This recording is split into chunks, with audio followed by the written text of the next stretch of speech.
तर अजून एक विचारायचं होतं, जे लाडकी बहीण फॅक्टर लोक म्हणालेत की या मतदानामध्ये लाडकी बहीण फॅक्टर खूप मॅटर करेल, तर तुम्हाला वाटते का लाडकी बहीणमुळे फॅक्टर पडेल? 100% आम्ही आता गावगाव फिरतो, प्रत्येक घरात फिरतो.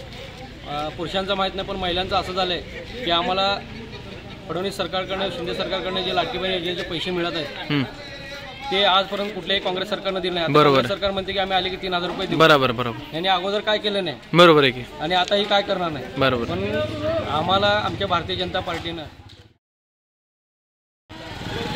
रामपुर गांव में बहुत ही खूबसूरती के साथ जो है मतदान की पूरी प्रक्रिया चालू है। लोकशाही का हक पूरा करने के लिए जो है रामपुर गांव के पूरी पब्लिक जो है यहाँ पर इकट्ठा हुई है। माशाल्लाह रामपुर गांव का मतदान जो है हमने जैसे देखा, गांव के बाहर जो स्कूल है वहाँ पर मतदान हो रहा है और यहाँ पर जो है पूरा बीजेपी का केडर बैठा हुआ है और गाँव में के सभी लोगों को जो है मार्गदर्शन करने का काम कर रहा है। तो यहीं के अपने कोळी सावकार के साथ जो है अभी अपन बात करेंगे बोलते। तो साहेब कसं चाललंय, पूर्ण समर्थन कसं आहे गावामध्ये?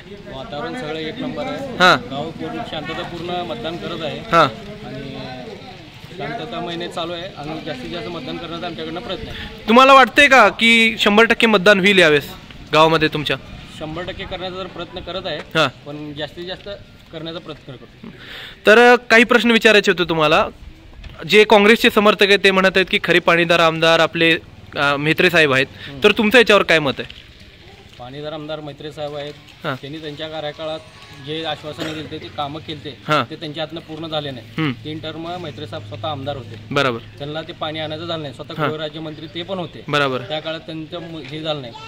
फडणवीस सरकारच्या काळात सचिनदादा यांच्या मार्फत आपलं एकरूप सिंचनचं जे पाणी आहे किंवा पूर्ण धरणाला पाणी ते सचिनदादांनी या वर्षी आणून दिलं. त्यासोबत रामपूर तलाव असू दे, आपला हनमगाव तलाव असू दे, परत अनेक असे तलाव या ठिकाणी पाण्याचा दुष्काळ असताना दादांनी वाढीव पाणी भरून सगळे तलाव भरून घेतले आणि या सगळ्या भागातील शेतकऱ्यांना पाण्याचं सोय करून देण्याचं दादांनी काम केलं.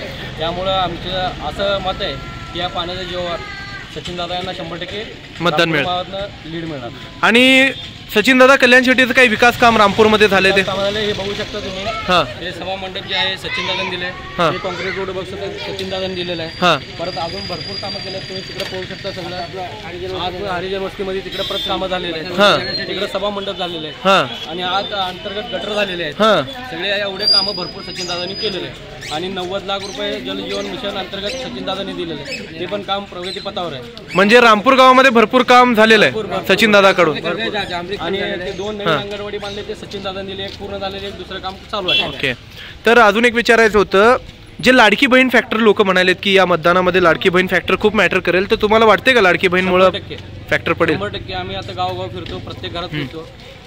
पुरुषांचं माहीत नाही पण महिलांचं असं झालंय की आम्हाला फडणवीस सरकारकडनं, शिंदे सरकारकडनं जे लाडकी बहीण योजनेचे पैसे मिळत आहेत ते आजपर्यंत कुठल्याही काँग्रेस सरकारनं दिले नाही. बरोबर. सरकार म्हणते की आम्ही आले की 3000 रुपये देऊ. बरोबर बरोबर. यांनी अगोदर काय केलं नाही. बरोबर आहे की. आणि आताही काय करणार नाही. बरोबर. पण आम्हाला आमच्या भारतीय जनता पार्टीनं या 3 महिन्याचे अगोदरच त्यांना 1,500 रुपये अशाप्रमाणे एक गट्टी रक्कम सगळ्या लाडक्या बहिणीनं दिलेलं आहे. बरोबर. आणि हे झाल्यानंतर इलेक्शन झाल्यानंतर त्याची अमाऊंट वाढून 2100 रुपये करणार आहे. त्यामुळे सगळ्या लाडक्या बहिणींचा विश्वास भारतीय म्हणजे लाडकी बहीण फॅक्टर मॅटर करेल इथं 100% करणार.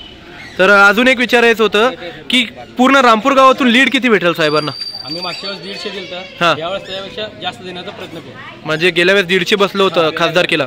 नाही विधानसभेला. विधानसभेला सचिनदादांना मागच्या वेळेस आम्ही 150 दिलं, त्यापेक्षा यावेळेस जास्त देण्याचा प्रयत्न करू. तर चालतंय दादा, खूप धन्यवाद, खूप चांगल्या प्रकारे बोललात. तर बघूया पुढं अजून काँग्रेसच्या लोकांना पण भेटायचं आहे, परत धोत्रीला जायचं आहे. चला.